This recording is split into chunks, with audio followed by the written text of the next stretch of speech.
Everyone, welcome back to my channel. कैसे आप सब। और आज हम बात करेंगे इस टॉपिक पर कि इकोनॉमिक सर्वे की प्रिपरेशन कैसे करनी है। देखो, इकोनॉमिक सर्वे आ चुका है, जल्दी से आज ही सबको पढ़ना है क्योंकि कल एग्जाम है। ऐसा नहीं है, ठीक है? ओके, रिलैक्स, चिल करो।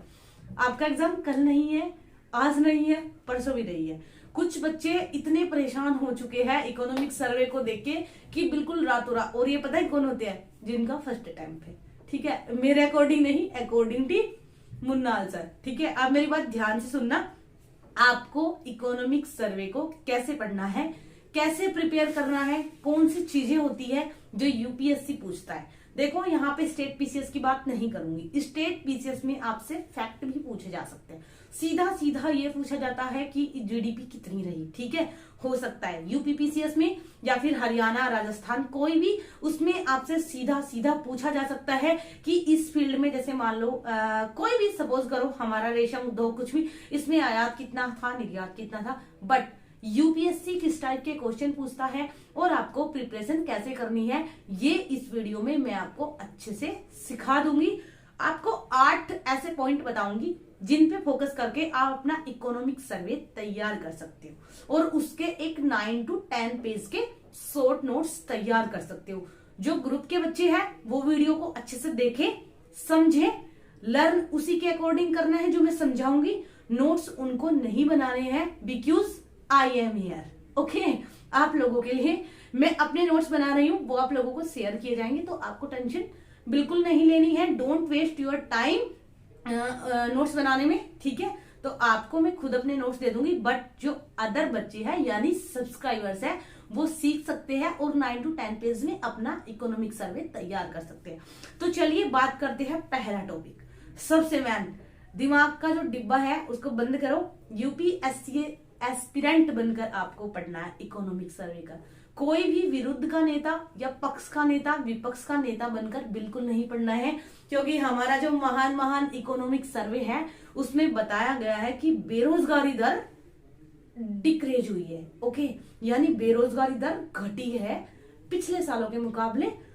लेकिन कुछ महान बच्चे आएंगे कि ये कैसे हो सकता है, हम तो अभी भी बेरोजगार है बेरोजगारी दर कैसे घट गई? अभी तो बेरोजगारी का धरना दिए रहते हैं, ठीक है? हम भी बेरोजगार है, बुरा मत मानना बट बेरोजगारी दर अगर उसमें घटी है तो हमें मान लेना है कि घटी है। हमें अपना दिमाग, उसमें ना गवर्नमेंट ने खुद बहुत एनालाइज कर लिया है। अपना दिमाग एक्स्ट्रा का यूज मत करना, नेता मत बनना कि आपको उसमें कमी निकालनी है या खूबियां निकालनी है। फर्स्ट पॉइंट ही यही आता है, बिना किसी आर्गुमेंट के जो गवर्नमेंट ने बोल दिया उसी को मान लेना। इसीलिए आईएएस को यूपीएस सरकार का दलाल बोलते हैं लोग, कुछ लोग होते हैं कि मतलब पैसा छापने की मशीन तक बोलते हैं। तो देखो, एक जो स्ट्रक्चर है ना हमारे संविधान का, वो इसी के तरह बना हुआ है कि जो भी ब्यूरोक्रेट्स होते हैं उनको अकॉर्डिंग टू गवर्नमेंट चलना है। ओके, तो यहाँ पे आपको यूपीएससी एस्पिरेंट बनना है, ना कि राहुल गांधी चलिए आगे चलते हैं। नंबर 2, आपको ध्यान देना है जीएसटी कलेक्शन, ठीक है? जीएसटी का कलेक्शन कितना रहा, और यहाँ पे जब कलेक्शन की बात आएगी तो पिछले साल कितना था, उससे पिछले साल कितना था, अगले साल कितनी मतलब जो संभावनाएं आती है ओवरऑल, वो सब क्या है। यानी आपको हर एक पॉइंट को पिछले साल के एंगल से भी देखना है, ग्राफ देखना है, एक बढ़ रहा है या घट रहा है। क्योंकि एग्जाम में पता ही क्या आता है कि पिछले 5 सालों से घट रहा है, और एक शब्द और लगा देते हैं, निरंतर। ये जो शब्द है ना, ये आपके बहुत सारे क्वेश्चंस में होता है। जैसे दे देंगे कि बेरोजगारी दर निरंतर घट रही है, या फिर घट रही है की जगह कर देंगे निरंतर बढ़ रही है। यहाँ पे आपको ध्यान देना है, निरंतर वर्ड आने का मतलब है कि 2015 या 2010 या जितने साल का भी उन्होंने दिया है कि पिछले 10 वर्ष या 5 वर्षों, उससे निरंतर घट ही रही है, कभी भी बढ़ी नहीं है। इस चीज पे बिल्कुल ध्यान देना है। निरंतर जो एक्सट्रीम वर्ड है, जब मैं निगेटिव मार्किंग से कैसे बचे वो चीज सिखाऊंगी तब इस चीज को बताऊंगी, लेकिन यहाँ पे निरंतर वर्ड का मैंने बता दिया, इस पे ध्यान देना। तो उसके बाद आ गया थर्ड पॉइंट, पिछले साल। यानी हर चीज की आप 5 साल से तुलना कीजिए।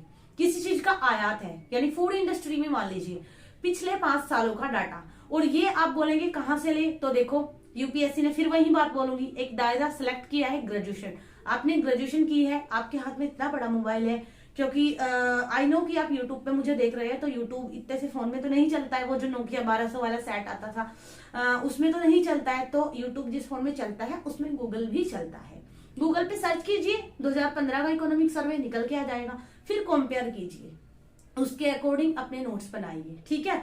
उसके बाद में एक फोर्थ चीज आती है, हर चीज का घटता क्रम या बढ़ता क्रम, ये आपको ध्यान रखना है, क्योंकि इन दो वर्डों में यूपीएससी खेल खेलती है बच्चों के साथ। घटते को बढ़ता कर देगी, बढ़ते को घटता कर देगी, या फिर घटता को घटता ही रहने देगी। लेकिन बच्चे कंफ्यूज हो जाएंगे कि अरे जैसे होगा क्या, कई साल से घटता क्रम को बढ़ता बना दिया तो एक साल सेम कर दिया, बच्चों के माइंड में आएगा अच्छा उल्टा ही दिया होगा यूपीएससी ने, तो वो टिक कर देगी, ठीक है। तो इस चीज पे आपको बिल्कुल फोकस रखना है, हर चीज का घटता क्रम बढ़ता क्रम इसका बिल्कुल ध्यान रखना है। नंबर पॉइंट 5, महंगाई का पिछले 5 साल से कम या ज्यादा, यानी निर्यात ज्यादा हुआ या कम हुआ, वो सब चीज आपको इन्फ्लेशन टोटल याद करना है।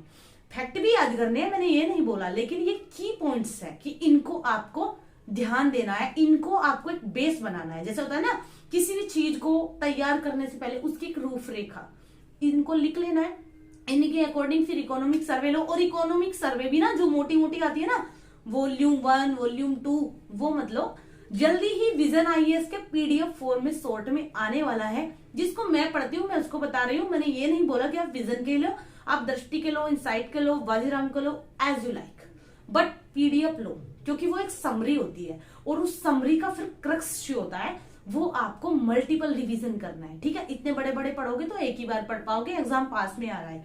उसके बाद 6 पॉइंट है एनालाइज। एनालाइज आपको करना नहीं है, कुछ लोग आपको बोलेंगे एनालाइज करो, इसका एनालाइज गवर्नमेंट खुद कर चुकी है। हमारे जो आर्थिक सलाहकार जिनके ध्यान में आर्थिक सर्वेक्षण बनाया जाता है, वो खुद इसका एनालाइज अच्छे से करके, हमारे निर्मला सीतारमन जी, हमारी गवर्नमेंट, हमारे बहुत सारे आईएएस भाई बहन जो ऑलरेडी है इस फील्ड में, वो एनालाइज कर चुके हैं।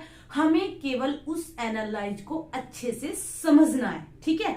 उसके बाद में बात आता है 7 पॉइंट, जो जो स्कीम या की पॉइंट है उन्हें आप गूगल करो। यानी जैसे एक दिया स्वनिधि योजना, स्वामित्व योजना, इनको आपको तुरंत गूगल करना है और उनके बारे में 1-2 की पॉइंट आपको लर्न कर लेने हैं अपने माइंड में। यूपीएससी में पूछा जा सकता है, यूपीपीसीएस में भी पूछा जा सकता है।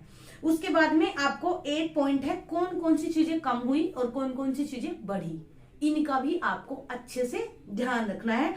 मेंस के लिए जो तैयार करना है वो होता है इम्पैक्ट, यानी जीडीपी के इम्पैक्ट, किसी चीज के घटने के इम्पैक्ट, किसी चीज के बढ़ने के इम्पैक्ट हमारी आर्थिक स्थिति पर, सामाजिक स्थिति पर, राजनीतिक स्थिति पर, हर चीज का। इस चीज को तो रट्टा मार लो, हर चीज का। अगर धर्मनिरपेक्षता है उसके सारे इम्पैक्ट, अगर गरीबी है सामाजिक प्रभाव, धार्मिक प्रभाव, राजनीतिक प्रभाव, आर्थिक प्रभाव, इस तरह मतलब हर चीज के आपको ये 4 सेगमेंट तो तैयार करने ही है, बट ओनली एस्पिरेंट बनकर। लास्ट में फिर से बता देती हूँ, जैसे होता ना सीधी गाय, इस तरह बन जाइए और फिर इकोनॉमिक सर्वे को पढ़िए, तैयार कीजिए, प्रिपरेशन कीजिए। बाय।